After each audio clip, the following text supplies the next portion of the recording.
Do you like hitting your enemies in the face really hard and watching them bleed out, like really bleed out? Well then, you're in luck because today you get to check the Feral Druid guide? Oh hell no, Feral fool. Druid? It's deep wounds. What, deep wounds?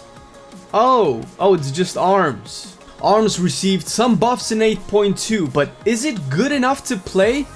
Well, stick around because you will get your hands on talents, gear, essences, traits, and a lot more to take your arms into dungeons and raids. So stay tuned because we're starting off with the talents.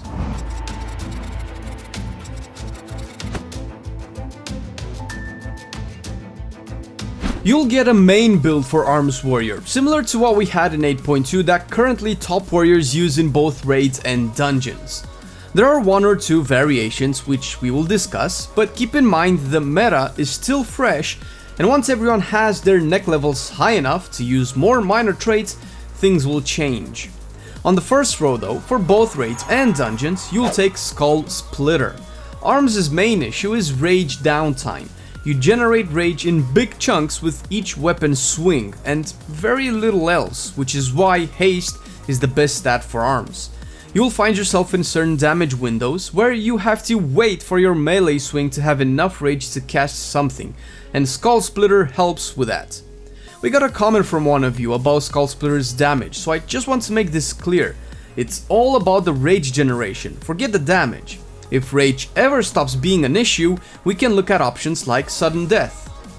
Second row is the utility row, and you should know my utility rule.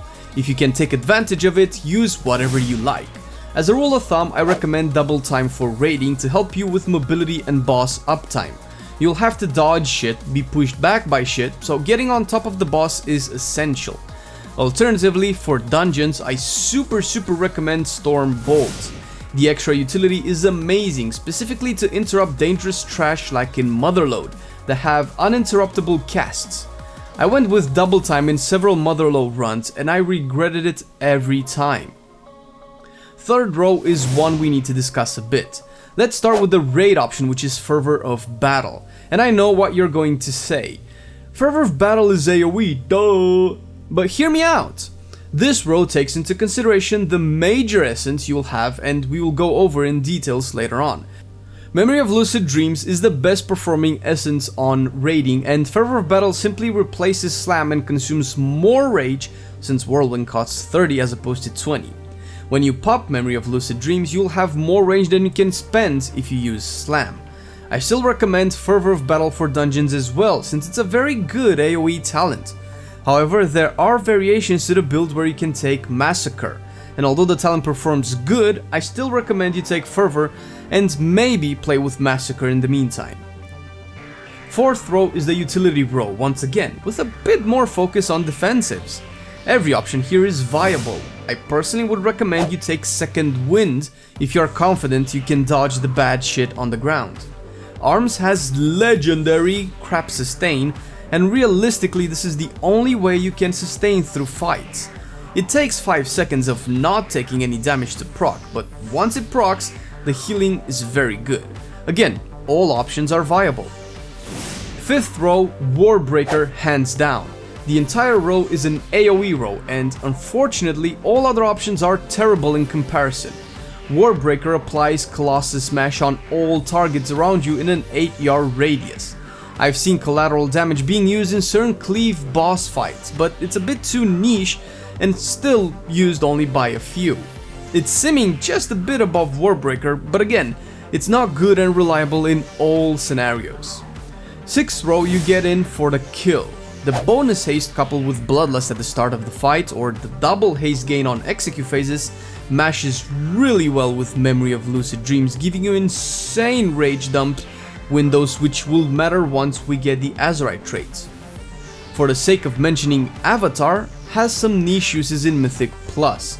If you run with a pre-made group and can communicate with your tank to take down dangerous packs with big cooldowns, you can take it. Else, in for the kill is amazing.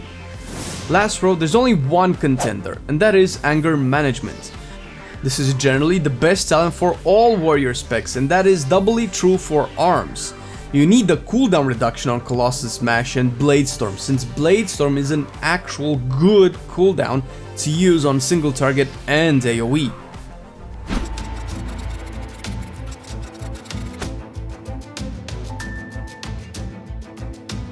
The meta is still establishing, like I mentioned earlier, and most of the information you will get is based off of some testing and simming I was able to do, but a lot more from the Skyhold Discord channel. Without access and possibility of testing all the major and minor essences, we have to rely on smarter people for proper info, which is always the case unless you want to reinvent the wheel. When it comes to stats, the priority should be fairly obvious. Haste trumps all, even strength. Haste is instrumental to arms because, at least in BFA, there is never too much rage that you cannot spend, and you generate rage with melee swings and skull splitter, and that's it. Next up is critical strike, for the main reason that haste is good as well, and these two stats are realistically the only ones you are interested in. Besides the obvious fact that crits are bigger and fatter, which is always better, crit hits generate more rage. Simple, effective. This is everything about stats that I want you to know, as far as a basic guide goes anyway. However, if you want to really min-max your character, always sim yourself. Go to raidbots.com and input your character details. You have so many options available that will teach you way more than you ever need to know, which is good. Moving on to trinkets, the same argument as with stats remains. You can check websites such as herodamage.com, where each class has graphs of trinkets, traits, and more. For trinkets specifically, you can get a better understanding of how much power each eye level bracket provides. Due to the nature of Titan Forging and eye level cap, certain trinkets are only so good.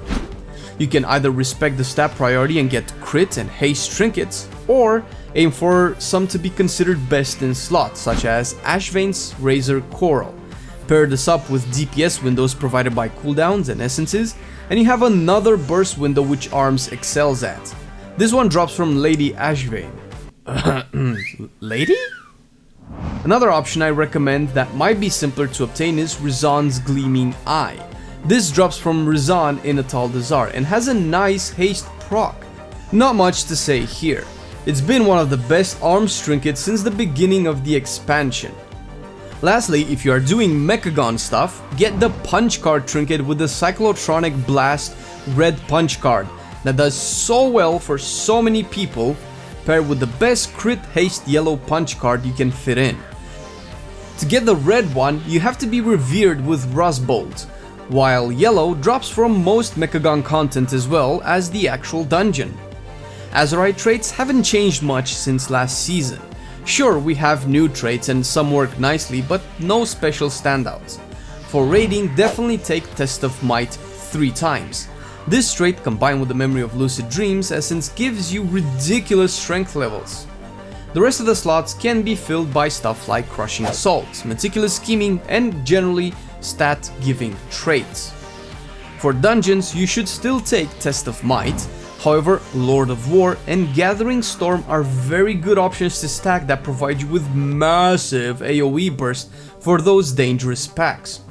For secondary and tertiary stats, take Overwhelming Power and Resounding Protection.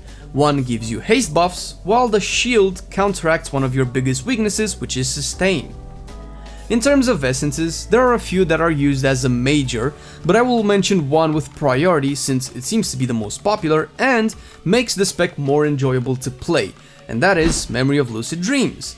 This is easy to obtain if you do your Nazjatar dailies, and chances are you already have it at least rank 2.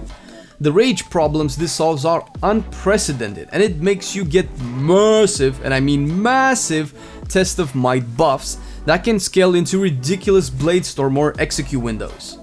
The other trait is Focused Azerite Beam that you get from doing your mythic keys. This one works well for a miner, and this essence setup seems to be the go-to for raiding, which is something I support. For mythic dungeons, you can definitely swap them with each other, depending on how you like the major effect of each one. Crucible of Flame is another one that scales well with arms if you lack better options, but I recommend you work towards the other two ASAP. And hey, if you want more in-depth discussion about arms, hop onto our stream on twitch.tv/MarcelianOnline, where I love to engage in all sorts of discussions and theory crafting.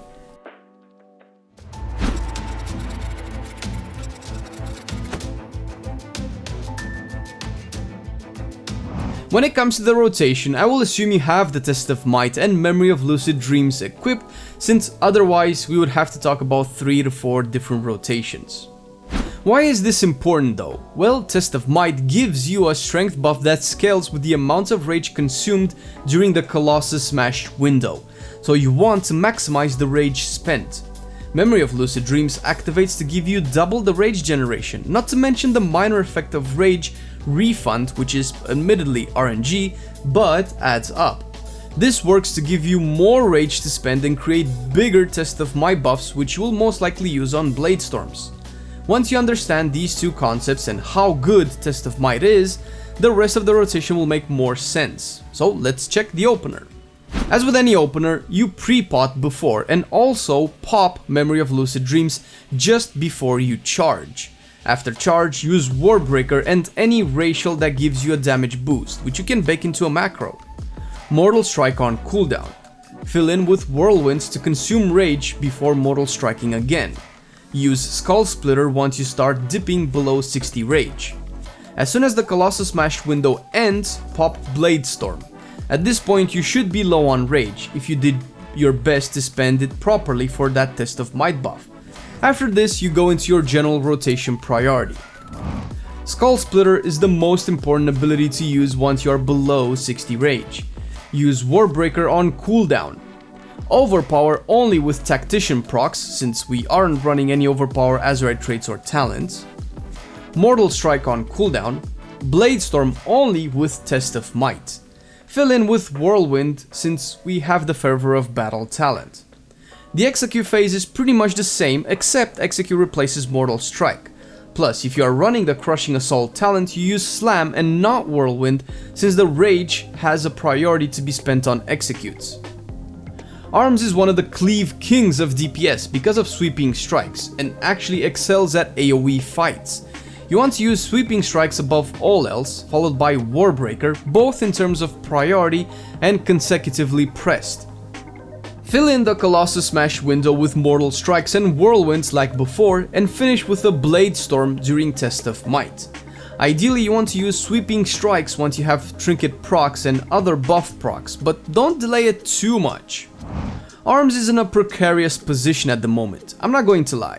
The overall damage output is lower than most specs, and you can look at a side-by-side comparison between the best DPSers on the first boss of the raid compared to the best arms in the world for the same boss.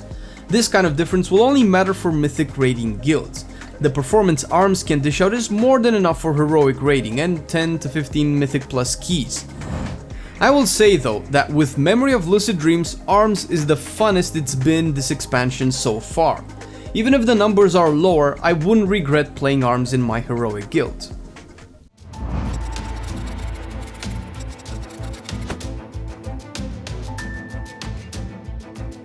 When it comes to consumables, keep in mind your stat distribution and priority.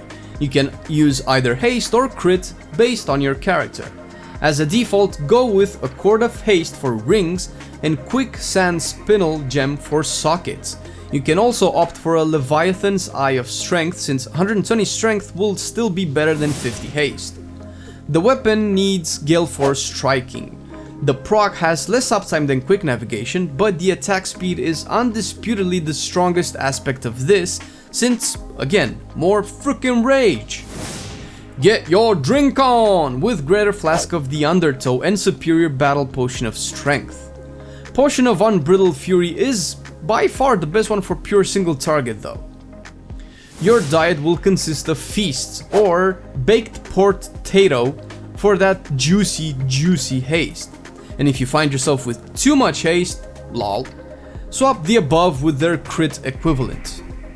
If arms isn't flavorish enough for you, then check our Frost Decay guide. Frost Decay also received a lot of buffs in 8.2 and it even performing a little bit better. Shout out to our Patreon community. Your support is appreciated and welcomed. And if you also want to be a part of our Patreon team and get all the little goodies, then check the details down in the description of the video. Get your t-shirts, tank tops, hoodies and mugs all branded with MarcelianOnline and Warcraft love that we like to take out in the world. You can get all of these down from our official Teespring link right there. Thanks for watching the video. Hope you have a great day.